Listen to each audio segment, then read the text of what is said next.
SK banquet hall, central bank के सामने, main road, Maripur, Muzaffarpur का एकमात्र बैंक्वेट हॉल है जहां आप बर्थडे पार्टी से लेकर शादी विवाह तक का कर सकते हैं आयोजन। 2500 स्क्वायर फीट का 3 बड़ा hall, seminar, wedding ceremony, kitty party या बर्थडे पार्टी के साथ अन्य आयोजन को किया जा सकता है। 24 घंटे बिजली पानी के अलावे पार्किंग और लिफ्ट की सुविधा है उपलब्ध। फुल्ली एयर कंडीशन, 1 2 नहीं 18 बाथरूम और कई कमरे हैं उपलब्ध। बुक करने के लिए आज ही संपर्क करें। एरिया वाइज एक फ्लोर का एरिया 2500 स्क्वायर फीट है। फर्स्ट फ्लोर का, सेकंड फ्लोर का भी सेम है, थर्ड फ्लोर का भी सेम है, फोर्थ फ्लोर का भी सेम है। ये मैरिज के लिए सबसे अच्छा है क्योंकि बड़ा एरिया, आप चाहे तो 1000 आदमी का भी पार्टी इसमें कर सकते हैं, 500 का भी कर सकते हैं, 200 100 का भी करना हो, कोई बर्थडे करना हो, कोई भी पार्टी करना हो तो आप इसमें आराम से कर सकते हैं क्योंकि 3 हॉल है एक साथ में, तो आप बड़ा से बड़ा भी पार्टी इसमें कर सकते हैं।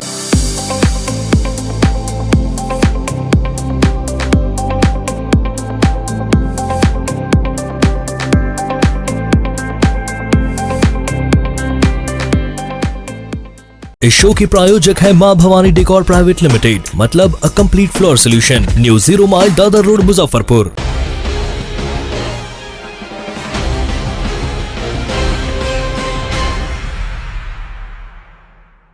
नमस्कार, आप देख रहे हैं डे न्यूज और मैं हूं आपके साथ सानिया। खबरों की शुरुआत करने से पहले आइए एक नजर डालते हैं उन खबरों पर जो बनी है आज की सुर्खियां।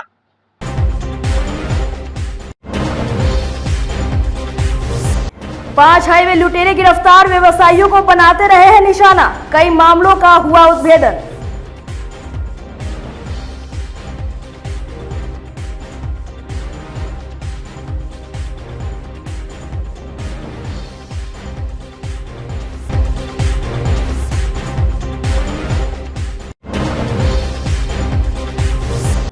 बांध पर शरण ले रहे हैं बाढ़ पीड़ित, प्रशासन से की राहत मुहैया कराने की मांग।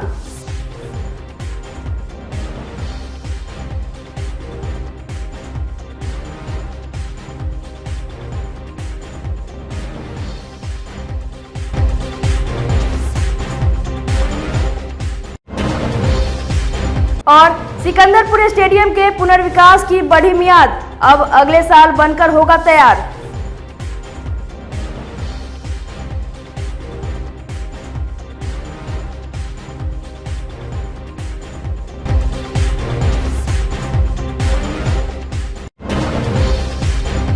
तो ये थी आज की सुर्खियां और अब खबरें विस्तार से। नेपाल से गंडक नदी में पानी छोड़े जाने के बाद अब मुजफ्फरपुर के साहिबगंज दियारा क्षेत्र के बंगरा, निजामत, वासुदेवपुर, सराय माधोपुर, हजारी समेत कई अन्य पंचायतों के सैकड़ों घरों में बाढ़ का पानी प्रवेश कर गया है। लोग बांध पर शरण ले रहे हैं या सुरक्षित स्थान पर पहुंच रहे हैं। बंगरा, निजामत में बाढ़ का पानी सड़क पर फैलता जा रहा है, जिससे ग्रामीणों की चिंता बढ़ गई है। लोगों को खाना पीने पर भी आफत आ गई है। बाढ़ पीड़ितों ने बताया कि सैकड़ों एकड़ में लगी फसल नष्ट हो गया है। प्रभावित क्षेत्रों का जायजा लेने पहुंचे सीओ संतोष कुमार सुमन को देखते लोग भड़क उठे। लोगों ने जल्द से जल्द राहत कार्य चलाने की मांग की। मौके पर जिला पार्षद राजेश सहनी, उप मुखिया गुड्डू कुंवर, राजदेव सहनी, माधव मिश्रा सहित कई अन्य लोग मौजूद रहे। सर, ये तो हर साल की लगी हुई है, ठीक है। हर साल समस्या ही आती है। हम लोग हर साल बात को उठाते हैं, चाहे मीडिया के माध्यम से हो, चाहे जनप्रतिनिधि के माध्यम से हो। हम लोग को जितना भी सक्षम होता है कार्रवाई करने, सरकार की तरफ से हमको कोई सुविधा हम लोग को उपलब्ध नहीं होती है, ठीक है सर। देखा जाए तो बच्चे सब पानी में हैं और घर में पानी ढुका हुआ है। जी, अभी नाव में जो है हम लोग क्षेत्र भ्रमण के दौरान देखें कि काफ़ी मतलब कि गहराई है, खाई है। तो लगभग कितना फीट पानी आपके गांव में लगभग आ चुका हुआ है एक आइडिया से? गांव में कम से कम कहीं कहीं 10-10 फीट पानी है, कहीं 15 फीट पानी है, कहीं 5 फीट भी पानी है जी। अब बहुत सा ऐसा घर से घर में पानी है जी जी। तो आप मांग क्या करना चाह रहे हैं? सरकार की तरफ से हम यही मांग कर रहे हैं कि कम से कम हम लोग को सुविधा उपलब्ध डूबे धसे के सरकार कोनो माफिया हमनी के ना देवे। डूब जाता है आदमी। अब कोनो सुख अच्छा यहाँ आदमी का अधिकारे नहीं है कि कहाँ से न नाव मिलल है हाल दिन आ न कोनो साधन मिलल है। आदमी आवले बांध के क्षेत्र पर रहले, न खाए के ठीक रहले न रहे के ठीक रहले। आ ई सरकारी जगह बा कोई अपन गिरही धैले बा तो ओकरा भिरिया के बास लेवले। सरकार तो कुछ सुनवाई लेवे ना गरीब के। तो अब दोनों बाल से पानी बा बीचे में जनता डूबैता। तो रउआ चाची सरकार से क्या मांग करे तनी? सरकार से मांग करे थी कि कुछ हमनी के यहाँ मदद साहस मिले। अच्छा, लगभग जितना महिला लोग यहाँ पर बा सब लोग के घर में सब कोई का घर में पानी बा, सब कोई का बा, कोई के घर बा। लोग छोट लड़का बा ओकर का खियावल जाई या कहाँ से पियावल जाई, वो पानी में डूब के मरी। कुछ नया तो मैंने नहीं पाया है। साल में अक्सर ये चीज़ मुझे देखने को मिलती है और पिछले 1 साल से मैं यहाँ का जनप्रतिनिधि हूँ। और जैसे कि आप सबों के साथ मैं भ्रमण के लिए निकला हुआ था, आपने भी देखा होगा कि जितने भी घर थे वो सब पानी में डूबे हुए थे। और ये घर उन लोगों का था जो आर्थिक रूप से कमज़ोर लोग हैं। आज मैं आपके माध्यम से, आपके चैनल के माध्यम से अपने लोगों के समक्ष खड़ा होकर ये मैं सरकार से पूछना चाहता हूँ कि क्या ये दुर्दशा जो है हमारे क्षेत्र की लोगों की, जो पहले से है अभी भी और आगे भी, क्या इसी तरह रहेगी? मेरे कहने का अर्थ यह है कि जब बाढ़ आने वाली थी तो हमें पहले सूचित क्यों नहीं किया गया? ठीक है, सरकार पेपर में निकाल देती है कि बाढ़ आने वाली है, पर इस क्षेत्र के ऐसे कितने लोग हैं जो पेपर पढ़ते हैं? सरकार का काम था या फिर जो भी ब्लॉक स्तरीय जो लोग थे उनका काम था कि जनप्रतिनिधिगण, चाहे जिला पार्षद हो, मुखिया हो, उप मुखिया हो, समिति हो, सरपंच हो, उन सबों को बुला के ये बताना चाहिए था कि आपके क्षेत्र में बाढ़ आने वाला है। देखिए, सरकार से हमें कोई उम्मीद नहीं है। क्यों उम्मीद नहीं है? कारण इसका ये है कि अक्सर हमें देखने को मिला है कि जब पूरी तरह से पानी भर जाता है तो सरकार की तरफ से 4 दिन 5 दिन 6 दिन बाद जो है कोई ना कोई स्टेटमेंट आता है या कोई ना कोई उनकी तरफ से सामान भेजा जाता है। आज देखिए, कल बाढ़ आया है, अभी छोटे छोटे बच्चे जो है, परिवार है, महिलाएं हैं, वो अपने घर को छोड़ के बांध पे खड़े हैं। आज इनके घर में कल से चूल्हा नहीं जला है। आप देखिए, कल शाम से पूरे परिवार में किसी के घर में भी चूल्हा नहीं जला है। तो ये बच्चे क्या हमारे देश की नहीं है? ये परिवार क्या हमारे देश की नहीं है? मैं ये कहना चाहता हूँ कि वोट के समय में ये क्षेत्र की जनता जो है वोट के समय में भगवान रूपी हो जाती है। और आज जब समस्या इतनी गंभीर है, आज सरकार से कोई नहीं आ रहा है, जो भी प्रभारी हैं वो भी नहीं आ रहे हैं। तो मैं ये कहना चाहूँगा कि देखिए, हम तो, जहाँ तक मुझे लगता है कि हम तो डूबने के लिए जन्मे हैं। डूबेंगे सूखेंगे, डूबेंगे सूखेंगे, ये हमारी किस्मत में हो गई है। और आपके चैनल के माध्यम से मैं ये आग्रह करना चाहता हूँ सरकार से कि अक्सर हम डूबते हैं, फिर से डूबे हैं। आपसे उम्मीद है कि एक बार आके इस क्षेत्र का भ्रमण कीजिए, किस स्थिति में हमारी जनता रह रही है। क्या अचानक से हुआ? 7 तारीख अचानक पानी आया जी, और सब लोग घर में भी घुस गया, फसल भी डूब गया, धान फूटा हुआ था, धान भी नष्ट हो गया। जानकारी नहीं हुई कि कब पानी छोड़ा जाएगा नेपाल से, हम लोग को जानकारी नहीं हुआ। सुबेरे पर हम लोग उठे तो देख रहे हैं कि सब जगह पानी पूरा घुसा हुआ है, घर में भी पानी घुसा हुआ है। जी जी। तो निरीक्षण के लिए कोई पदाधिकारी? निरीक्षण के लिए 7 तारीख थे और 7 तारीख तो नहीं आए हुए थे, 8 तारीख कल कर्मचारी आए हुए थे खरवार जी, वो अपने से निरीक्षण किए करके गए, लेकिन प्रशासन की तरफ से कोई हमें सुविधा के लिए कोई अथी नहीं है जी। हाँ, तो मतलब कि क्या सुविधा, मुख्य सुविधाएं यहाँ पे क्या होनी चाहिए जो पीड़ित परिवारों को कुछ सहायता मिल सके? पीड़ित परिवार के सबसे पहले तो घर से बेघर हो गए हैं, उनके लिए पानी चाहिए, चिवड़ा मिठाई की व्यवस्था होना चाहिए। उसके बाद में जो सरकार का सर्कुलर हो वो करेंगे, सबसे पहले ये चाहिए 2 जी। मुजफ्फरपुर के साहिबगंज सरैया पंचायत के वार्ड नंबर 12 में सोमवार की सुबह जमीनी विवाद में 2 पक्षों के बीच भिड़ंत हो गई। एक पक्ष के मनोसा नामक युवक पर धारदार हथियार से हमला कर गंभीर रूप से जख्मी कर दिया गया। परिजनों ने उसे CSC में भर्ती कराया है। मनोसा ने बताया कि वे अपने जमीन पर मिट्टी भराई का कार्य कर रहा था। इसी दौरान पटीदार रामेश्वर शाह ने फरसा से हमला कर दिया। घटना के बाद पीड़ित परिवार ने थाने में लिखित शिकायत दर्ज कराई है। थाना अध्यक्ष ने बताया कि मामले की छानबीन की जा रही है। जी, मैं अपना जमीन भर रहा था, मतलब दीवार साइड 1 फीट में अपना जमीन छोड़ा हूँ, उस जमीन को मैं अपना भर रहा हूँ। दूसरे पार्टी का जो है कि गाय हुई लेटरिन बाथरूम करता है, हमारे दीवार पर उड़ाता है, अच्छा नहीं लगता था, तो मैं उसको साफ किया एकदम पूरा लेवल से। अपना ज़मीन में मैंने मिट्टी भर रहे थे? हाँ, अपने ज़मीन में। उसके बाद क्या हुआ? उसके बाद वो खेत में से काम करके आया है, अचानक फरसा निकाल के मार दिया। मैं पूर्व की तरफ काम कर रहा हूँ, पूर्व में मुँह करके, और वो पीछे से आके मार दिया है। कौन आया, कौन मारा? रामेश्वर से आया है और मार दिया है। किस चीज़ से मारा? फरसा से मारा है। सर पर मार दिया? सर पे मारा है। उसके बाद क्या मैं यहाँ आ गया साहेबगंज हॉस्पिटल में। कहाँ का है रामेश्वर से? रामेश्वर से हमारा पर्दार हुआ। दीपावली के मौके पर अगलगी के खतरे को देखते हुए अग्निशमन विभाग अलर्ट मोड पर है। दीपावली से छठ महापर्व तक अग्निशमन विभाग की टीमें मुजफ्फरपुर में खास सतर्कता पर रहेगी।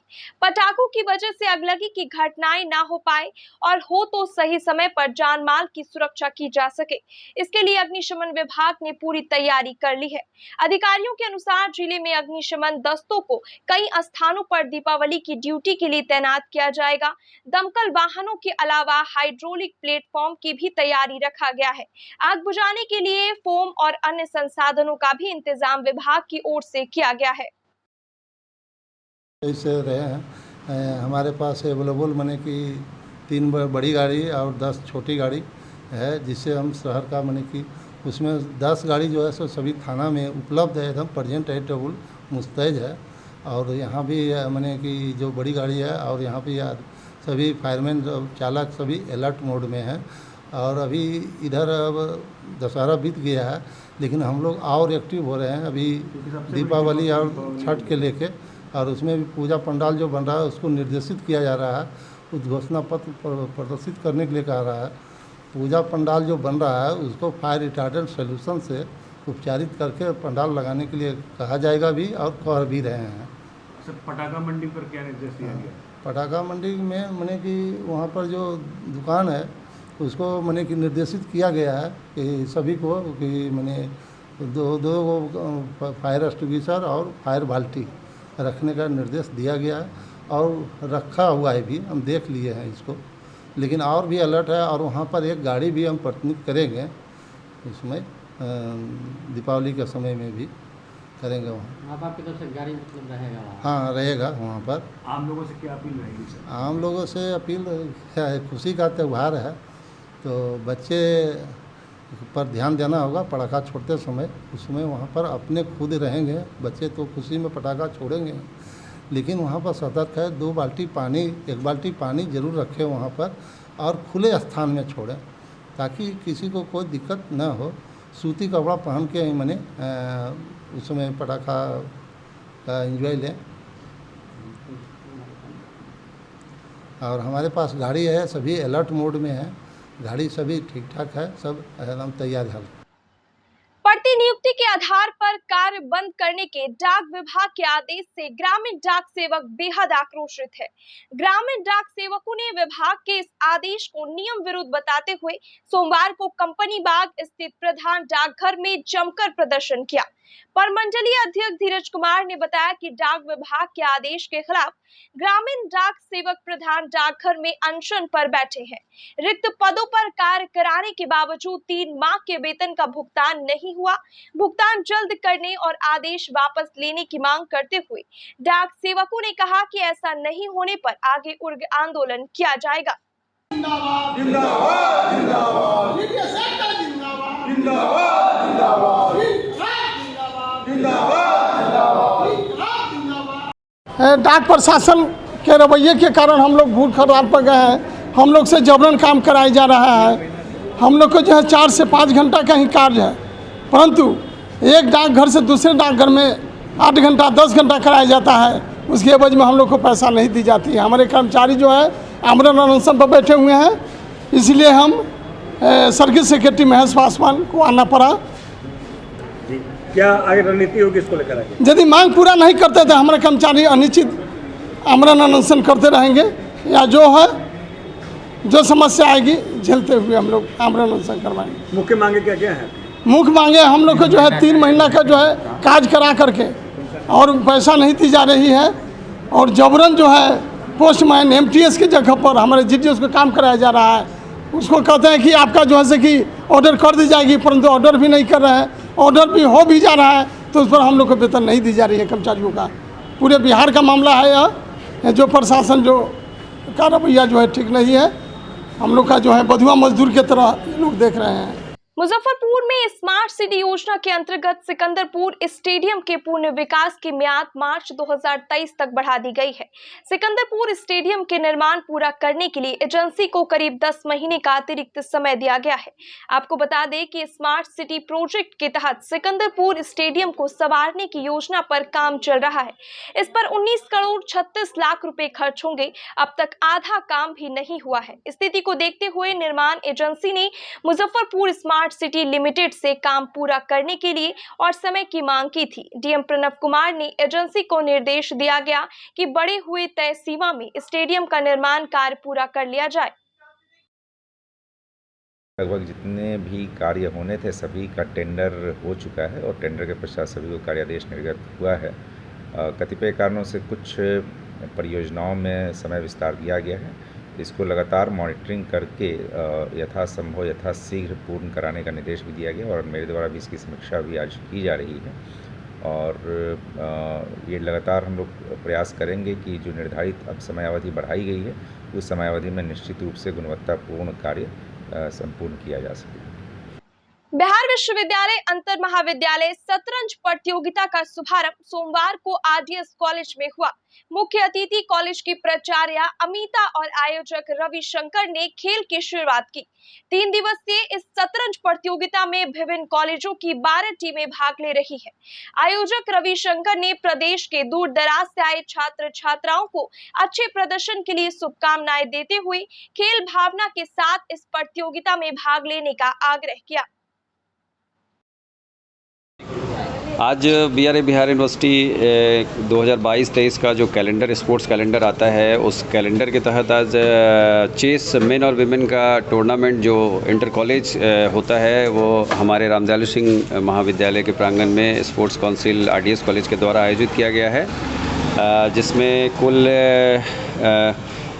12 टीमें भाग ली है मेन और विमेन दोनों सेक्शन में। और हमारी प्राचार्य डॉक्टर अमिता मैडम मूव चलकर आज इसका उद्घाटन की थी और अभी फर्स्ट राउंड का मैच समाप्त हो गया है। और जैसे इसमें आरडीएस कॉलेज जो होस्ट टीम है वो है, एलएस कॉलेज की टीम है, Nitishwar college, Lohia college, MDM college, RBM college और भी अन्य कई कॉलेजेस इसमें भाग ले रहे हैं। टूर्नामेंट आज 3 राउंड का मैच होगा, कल 2 राउंड का मैच होगा। उसके अलावा जो सेशन होगा उसमें इंटर यूनिवर्सिटी जो ईस्ट जोन की टीम होती है उसके लिए सिलेक्शन ट्रायल होगा, जिससे बिहार यूनिवर्सिटी की टीम ईस्ट जोन के लिए बनेगी। मुजफ्फरपुर के गोला रोड राम भजन बाजार के बीना कला आश्रम में कौमुदी काव्य कला केंद्र की ओर से आयोजित कौमुदी महोत्सव का उद्घाटन पुष्पा प्रसाद संस्था के संस्थापिका वीणा देवी, विभा कुमारी, पूनम सिंह ने संयुक्त रूप से दीप प्रज्वलित कर किया। बाबा गरीबनाथ धाम के प्रधान पुजारी पंडित विनय पाठक एवं आचार्य विष्णु शर्मा ने मंगलाचरण पाठ कर महोत्सव की शुरुआत की। नर्मदेश्वर प्रसाद चौधरी, विजया लक्ष्मी, पुष्पा प्रसाद, महफूज आरिफ, राम वृक्ष राम चकपुरी, जगदीश शर्मा, शारदानंद प्रसाद सिन्हा, श्याम पोदार, सविता राज, एनके साहू, मोहन सिन्हा, आलोक अभिषेक, यशपाल कुमार एवं अन्य कवियों ने अपनी प्रस्तुति से श्रोताओं का मन मोह लिया। समारोह में विजय विंजराज का, हंसलाल सा, अच्छेलाल पूर्वे, श्याम कुमार तिवारी सहित कई अन्य लोग उपस्थित रहे। कौमुदी काव्य कला केंद्र जो वीणा कला आश्रम में संचालित होता है, उसके तत्वावधान में शरद ऋतु के पूर्णिमा के अवसर पे शरद चांदनी का काव्य पाठ का कार्यक्रम है। ये पिछले कई दशकों से इस क्षेत्र में होता आ रहा है और वीणा कला आश्रम मंच से इस कार्यक्रम का निर्वहन किया जा रहा है। ये बहुत ही उम्दा ऋतु माना जाता है। शरद पूर्णिमा को बहुत ही उम्दा काल माना जाता है लोगों को स्वास्थ्य के हिसाब से, और काव्य पाठ उसमें एक ऐसा रस देता है जिसमें सबको हर्ष और उल्लास का अनुभूति होता है। इस कार्यक्रम को वीणा कला आश्रम कौमुदी काव्य कला केंद्र के माध्यम से शहर में पिछले कई दशकों से करता आ रहा है। शरद पूर्णिमा के अवसर पर रविवार को मुजफ्फरपुर के साहू पोखर पर गंगा आरती की गई। पंडित राकेश तिवारी ने वैदिक मंत्रोच्चारण के साथ मां गंगा और भगवान शिव की पूजा कराने के बाद भोग लगाकर धूप दीप से आरती कराई। आरती के दौरान ढोल, मृदंग, डमरू और झाल के साथ जय श्री राम और हर हर महादेव के जयकारों से पूरा वातावरण गूंज उठा। मौके पर उपस्थित रहे पूजा समिति के संयोजक प्रभात कुमार, पंडित वरुण पांडे, रंजन साहू, मनीष सोनी, तारा गुप्ता, गणेश शाह सहित दर्जनों श्रद्धालुओं ने नदी, तालाब और कुआं, पोखर को स्वच्छ रखने का संकल्प लिया।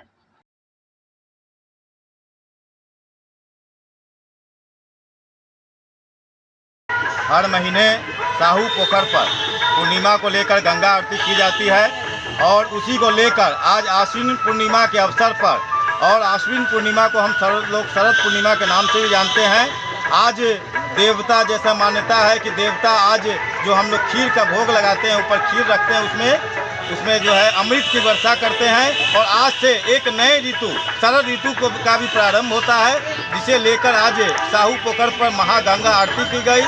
माँ गंगा की पूजा आराधना कर जगत कल्याण की कामना की गई और साथ ही हम सब नदी, पोखर, तालाब को अपने हर नदी, पोखर, तालाब को गंगा माँ की तरफ पूजे, इसका प्रण लिया गया। और साथ ही स्वच्छ भारत, स्वस्थ भारत के तहत हर नदी, पोखर को अभियान की तरफ हम लोग काम करेंगे, इसका प्रण लिया। मुजफ्फरपुर के सदर पुलिस ने बीती रात हाईवे लुटेरा गिरोह के 5 शातिरों को गिरफ्तार किया है। इन सब की गिरफ्तारी मधुबनी 4 लेन के एक स्कूल के पास से हुई है। सभी अपराधी राहगीर और व्यवसायियों को लूटने वाले थे।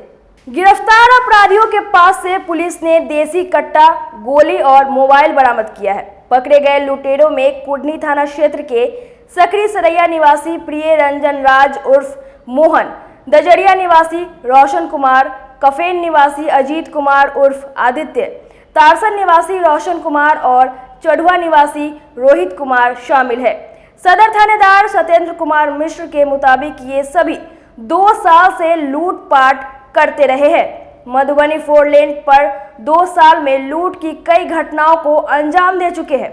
उनके निशाने पर सबसे अधिक व्यवसायी रहते हैं। पांचों की निशानदेही पर कुडनी, सदर, बरमपुरा, कांटी, सकरा, अहियापुर में छापेमारी की गई है। पूछताछ के बाद पांचों को पुलिस ने जेल भेज दिया है। विगत कुछ महीनों से जो नवनिर्मित निर्माणाधीन 4 लेन है, उसमें कुछ आपराधिक गतिविधि बढ़ी हुई थी। इसी क्रम में जो है कल सूचना मिली कि सेमफोर्ड स्कूल के पास कुछ संदिग्ध लड़के वहाँ पे खड़े हैं, आपराधिक गतिविधि, आपराधिक कर्तव्य के लिए जो है योजना बना रहे हैं। तत्काल जो है थाने के वरीय पुलिस अधीक्षक मणिभूषण कुमार जी को जो है सब भेजा गया। 5 व्यक्ति पकड़े गए हैं, जिसमें एक निरंजन राज है और भी कई लोग हैं जो पूर्व में भी जेल जा चुके हैं। और इनके पास से देसी पिस्टल, गोली और लूटी गई मोबाइल। पिछले 1 महीना पहले जो है एक केस 519/2022 यहाँ दर्ज किया गया है। उसमें एक व्यक्ति जो वैशाली जा रहा था, उस ओर के पानी बरसने के कारण वो डुमरी पुल के नीचे रुका हुआ था या धीरे धीरे जा रहा था, स्पष्ट नहीं हो पाया। उसका ये लोग बैग जो है झपट्टा मार के चले गए थे। इवन वो गिर गया था, चोट भी लगी थी और उसमें उसका मोबाइल वगैरह पैसे वगैरह थे तो लेके चले गए। इस पकड़ने से उसका मोबाइल बरामद हुआ है। इन सभी को जो है जेल भेजा गया है। तो क्या हाईवे पर लोग लूटपाट करते थे राहगीरों से मोबाइल? हाँ, इस संभावना है, फर्दर अनुसंधान जारी है। लेकिन हाईवे अभी चल नहीं रहा है, बहुत कम भीड़ रहती है, बहुत कम ट्रैफिक रहती है और ये लोग तुर्की क्षेत्र के रहने वाले हैं। विशेषकर जो है कफेन, दरियापुर कफेन के कुछ श्रेय के भी हैं। ये लोग मिलके जो है एक साथ निकलते थे, जहाँ कहीं मौका मिला अपराधी घटना कारित करते थे। अभी और भी अनुसंधान जारी है, इनके और केसों में संलिप्तता संभावित है। सोमवार को मुजफ्फरपुर के कलमबाग चौक स्थित एक होटल में Inner Wheel Club of Lichchhavi और इनर व्हील क्लब ऑफ पुष्पांजलि का संयुक्त रूप से डिस्ट्रिक्ट चेयरमैन रीता झा के द्वारा सर्वेक्षण किया गया। सर्वेक्षण के उपरांत रीता झा ने दोनों क्लबों के कार्यों की सराहना की गई। रीता झा ने लिच्छवी की ओर से एक गरीब व्यक्ति को सब्जी सहित ठेला डोनेट किया। पुष्पांजलि की ओर से एक निर्धन को व्हील चेयर प्रदान किया गया। इसके अलावा एक अन्य व्यक्ति को थैला दिया गया। मौके पर वाइस चेयरमैन रागनी रानी, CGR उषा रानी, रीता पराशर और लीलू साहू के दोनों क्लब की प्रमुख मेंबर्स, चार्टर प्रेसिडेंट वंदना विजयलक्ष्मी, मीरा चौधरी, कमलेश कुमार, अध्यक्ष प्रेरणा नाथ और सिल्की सिमरन, भूमि अर्पणा सोनी, मीरा श्रीवास्तव, नीलम कुमारी, पिंकी सिन्हा, प्रियंका, लवली साहू, नीलम शर्मा सहित कई अन्य सदस्य मौजूद रही। यह अवसर है हम लोगों के यहाँ डिस्ट्रिक्ट चेयरमैन विजिट का। हमारे क्लब जो हैं एक अंतर्राष्ट्रीय ऑर्गेनाइजेशन के अंतर्गत आते हैं, इंटरनेशनल इनर व्हील, जो पूरे विश्व में काम कर रहा है। तो इस इनर व्हील की टाइम टू टाइम हम लोगों के यहाँ विज़िट करती हैं डिस्ट्रिक्ट चेयरमैन। तो ये हम लोगों का पहला विज़िट है उनका, और इसमें वो देखती हैं कि क्लब किस तरह का काम कर रहा है। एक गोल दिया जाता है हम लोगों को, इस बार भी एक गोल दिया गया है। उस गोल के तहत हर सेक्टर में काम करना है, हेल्थ एंड हाइजीन की तरफ, शिक्षा की तरफ, पर्यावरण की तरफ, और भी जितने भी तरह के कार्यक्रम हो सकते हैं उस तरह के प्रोग्राम्स इसमें किए जाते हैं। और क्लब मेंबर्स आपस में सहयोग से या लोगों के सहयोग से भी बड़े से बड़े प्रोजेक्ट करती हैं, और उन सभी प्रोजेक्ट्स को आकर के हमारी डिस्ट्रिक्ट चेयरमैन, जो पूरे डिस्ट्रिक्ट की चेयरमैन हैं, जो बिहार और झारखंड को मिलाकर बनता है एक डिस्ट्रिक्ट, उसकी चेयरमैन है। ये इनका नाम है रीता झा, जो आई हैं और आज जमशेदपुर से चल कर के यहाँ आई हैं।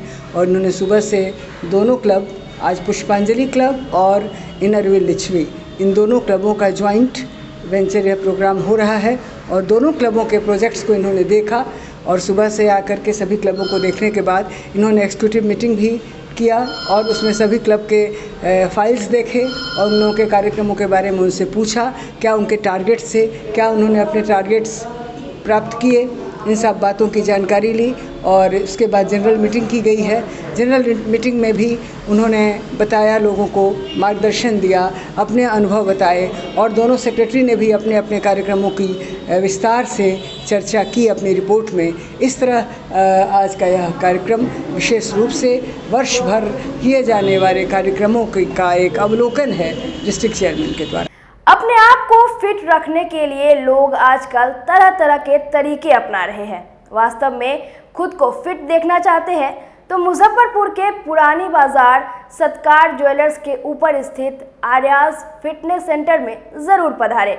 नवीनतम उपकरणों से लैस इस जिम में ट्रेंड प्रशिक्षकों के द्वारा फिटनेस ट्रेनिंग दी जा रही है। इसके साथ कई अन्य सुविधाएं भी उपलब्ध है, और अभी तो आकर्षक ऑफर भी चल रहा है। संचालक मनीष आर्या ने बताया कि अभी फ्री रजिस्ट्रेशन के साथ 25% तक का भारी छूट दिया जा रहा है। Basically, मेरे को review देना था regarding AFC. So, like I have joined 3 months back and I'm seeing much progress in myself. So, like the trainers are really good. So, you have all the basic facilities like you'll get lift. Equipments are really good. You have cleanness, whatever you want in a particular gym, you'll get each and everything over here. You don't have to worry.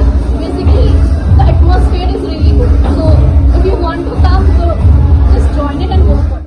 अभी आप AFC में आगे visit कर सकते हो। यहाँ पर सारी फैसिलिटी आपको मिल जाएगी, पार्किंग से लेकर के आपको ट्रेडमिल है, सारा कुछ यहाँ पर फैसिलिटी प्रोवाइड किया जा रहा है।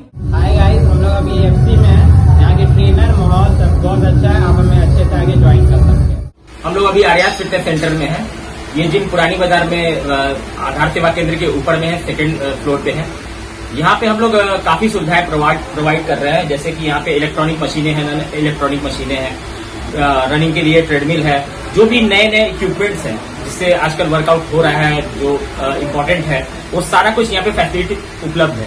जैसे यहाँ पे आपको लॉकर की सुविधा मिलेगी, यहाँ पे आपको लिफ्ट की फैसिलिटी मिलेगी, पार्किंग मिलेगी। साथ में हमारे पास बहुत अच्छे और सर्टिफाइड ट्रेनर हैं, जो कि आपको वर्कआउट के साथ साथ डाइट प्लान भी सब कुछ आपको बताया जाएगा, क्या खाना है, कब खाना है, क्या न्यूट्रिशन है, सब कुछ के बारे में यहाँ पे बताया जाता है। यहाँ पे गर्ल्स बॉयज सभी लोग साथ में वर्कआउट करते हैं। ट्रेनर्स अलग अलग हैं, बॉयज लोग को अलग ट्रेनर ट्रेन करते हैं, गर्ल्स लोग को अलग ट्रेनर ट्रेन करते हैं। काफी अच्छा इन्वायरमेंट हम लोगों ने यहाँ पे बना के रखा है। अभी फेस्टिव सीजन को ध्यान में रखते हुए हम लोगों ने यहाँ जिम में काफी ऑफर्स यहाँ पे दिया है। अभी हम लोगों ने रजिस्ट्रेशन चार्ज को, जो कि 500 रजिस्ट्रेशन चार्ज है, जिसको हम लोगों ने पूरी तरीके से ऑफ कर दिया है।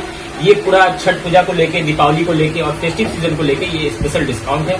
तो आप लोग यहाँ पे आके मेंबरशिप फ्री ऑफ कॉस्ट यहाँ पे विदाउट रजिस्ट्रेशन यहाँ पे ज्वाइन कर सकते हैं। आपको सिर्फ मंथली पे करना होगा, मंथली फी पे करना है। इसके अलावा मंथली पैकेजेस पे भी काफी अच्छा डिस्काउंट चल रहा है फेस्टिव सीजन को ध्यान में रखते हुए। हम लोगों ने यहाँ पे 12 मंथ्स यानी कि एक साल पे 25% तक का डिस्काउंट दे रखा है, जो कि बहुत मैक्सिमम है, अभी तक का सबसे मैक्सिमम डिस्काउंट है। तो आप लोग यहाँ पे इजीली आके ज्वाइन कर सकते हैं। अच्छे ट्रेनर्स है, अच्छा माहौल है। मैं आप लोगों से यही रिक्वेस्ट करूंगा, आप लोग एक बार आके यहाँ पे विजिट करें। वर्कआउट करना इंपॉर्टेंट है और मैं चाहता हूँ कि सभी लोग यहाँ पे वर्कआउट आके कर सकते हैं, चाहे वो ओल्ड एज के हो चाहे यंग हो। ठीक है, थैंक यू सो मच। आगामी 20 अक्टूबर को मुजफ्फरपुर के गोबरसही स्थित एक होटल में बिहार के प्रथम मुख्यमंत्री श्री कृष्ण सिंह की 135वीं जयंती मनाई जाएगी। इस बात की जानकारी देते हुए पूर्व मंत्री सुरेश शर्मा ने बताया कि समारोह का उद्घाटन नेता प्रतिपक्ष विजय कुमार सिन्हा करेंगे। उन्होंने बताया कि कार्यक्रम के मुख्य अतिथि पूर्व डिप्टी सीएम सुशील मोदी के अलावे राज्यसभा सदस्य विवेक ठाकुर एवं कई अन्य बीजेपी के नेता उपस्थित रहेंगे। सोमवार को प्रेस कॉन्फ्रेंस में इस बात की जानकारी देते हुए सुरेश शर्मा ने कहा कि जयंती समारोह 135वीं जयंती की पूर्व संध्या पर आयोजित की जाएगी। मौके पर कार्यक्रम के संयोजक डॉक्टर अशोक शर्मा, भाजपा नेता रविंद्र प्रसाद सिंह, नरेंद्र प्रसाद सिंह और देवीलाल के अलावे नंद कुमार शाह, अमर बाबू सहित कई अन्य नेता उपस्थित रहे। सर्वप्रथम तो आज पूरे देश और विशेष तौर बिहार के शिक्षा जगत के मसीहा लंगट बाबू का आज जन्मदिन है। लंगट बाबू ने मुजफ्फरपुर ही नहीं, बनारस यूनिवर्सिटी में भी सबसे बड़े डोनर के रूप में स्थापित हुए थे। यानी मुजफ्फरपुर में जो शिक्षा जगत का जो उत्थान हुआ, उसके प्रणेता सर्वप्रथम हमारे लंगट बाबू हुए। और लंगट बाबू के बाद देखिए कि शिक्षा जगत में मनियारी महंत जी, समझे ना, RBBM कॉलेज, ये जितने सारे शिक्षा के जो खुले, वह सब उनके शुरुआत करने के बाद ही सब हुआ है। और इसलिए आज उनके इस जन्म दिवस के अवसर पर पूरे मुजफ्फरपुर के लोग आज इस बात की सराहना कर रहे हैं कि शिक्षा जगत को शिक्षित बनाने को समाज का जो संकल्प लिया, उसका पहला व्यक्ति बाबू लंगट सिंह थे। और उस व्यक्ति ने पूरे समाज को साक्षर बनाने का जो अभियान किया, वह केवल किसी एक समाज के लिए नहीं, एक जाति के लिए नहीं, पूरे मुजफ्फरपुर के ही नहीं, पूरे बिहार के लोगों को शिक्षित करने में लंगट सिंह महाविद्यालय का नाम सर्वोपरि है। और इसका एफिलिएशन बिहार यूनिवर्सिटी से नहीं, कलकत्ता यूनिवर्सिटी से हुआ था। यह सबसे पुराना कॉलेज कलकत्ता यूनिवर्सिटी से एफिलिएटेड हुआ। श्री कृष्ण सिंह की जयंती समारोह, 135वां जयंती समारोह धूमधाम के साथ 20 तारीख को उनके जन्म तिथि के पूर्व संध्या में, यह है गोबरसही स्थित सभागार में, उदय ग्रांड सभागार में मनाया जाएगा। और इसमें पूरे मुजफ्फरपुर से सम्मानित सभी सदस्यों को, माताओं बहनों को श्री कृष्ण बाबू के कृतित्व और उनके द्वारा जो आधुनिक बिहार का निर्माण किया गया था, उसके उपलक्ष्य में लोग अपनी अपनी बातों को रखेंगे। इसमें उद्घाटनकर्ता बिहार विधानसभा के पूर्व अध्यक्ष आदरणीय विजय कुमार सिन्हा जी रहेंगे और मुख्य अतिथि के रूप में पूर्व उप मुख्यमंत्री आदरणीय सुशील मोदी जी उसमें उपस्थित रहेंगे। इसके अलावा मुजफ्फरपुर और इसके विशिष्ट अतिथि में विवेक कुमार जी जो हमारे सांसद हैं वो उपस्थित होंगे और हमारे जितने भी यहाँ के विधायक, पूर्व विधायक, सांसद, ये सभी लोग उसमें आमंत्रित किए गए हैं। सभी लोगों की उपस्थिति होगी। यह कार्यक्रम पूर्व संध्या में इसलिए भी किया जा रहा है क्योंकि यह कार्यक्रम 19 तारीख पटना में हो रहा है, 21 तारीख को भी पटना में हो रहा है, पूर्व संध्या 20 तारीख को भी यहाँ होगा, 21 तारीख को भी होगा और अनेकों जगह मनाया जाता है। इसके हिसाब से हम लोग ये भी निर्णय किए हैं कि अगला जो है इनके जन्म तिथि को, उत्सव को हम लोग बृहद पैमाने पर किसी बड़े जो मैदान में किया जाएगा और जैसे कि पहले भी किया जा रहा था। और यह कार्यक्रम हम लोग छोटे या बड़े स्तर पर हमेशा ही करते हैं, उसी के तरह इस साल भी इसको मनाया जाएगा। आज की खबरों में बस इतना ही। कल फिर मिलेंगे कुछ नई खबरों के साथ। तब तक के लिए डे न्यूज परिवार को दीजिए इजाजत। नमस्कार। SK banquet hall, central bank के सामने, मेन रोड, माड़ीपुर, मुजफ्फरपुर का एकमात्र बैंक्वेट हॉल है जहां आप बर्थडे पार्टी से लेकर शादी विवाह तक का कर सकते हैं आयोजन। 2500 स्क्वायर फीट का 3 बड़ा hall, seminar, wedding ceremony, kitty party या बर्थडे पार्टी के साथ अन्य आयोजन को किया जा सकता है। 24 घंटे बिजली पानी के अलावे पार्किंग और लिफ्ट की सुविधा है उपलब्ध। फुल्ली एयर कंडीशन, 1 2 नहीं 18 बाथरूम और कई कमरे हैं उपलब्ध। बुक करने के लिए आज ही संपर्क करें।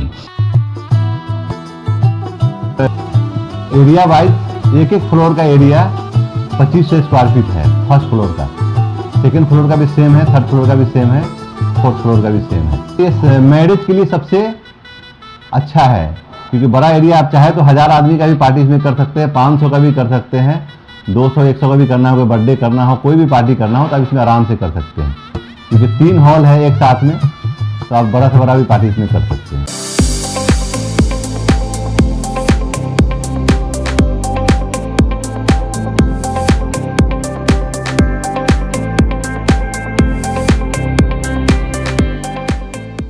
इस शो के प्रायोजक है मां भवानी डेकोर प्राइवेट लिमिटेड, मतलब a complete floor solution, new 0 mile Dadar road, Muzaffarpur.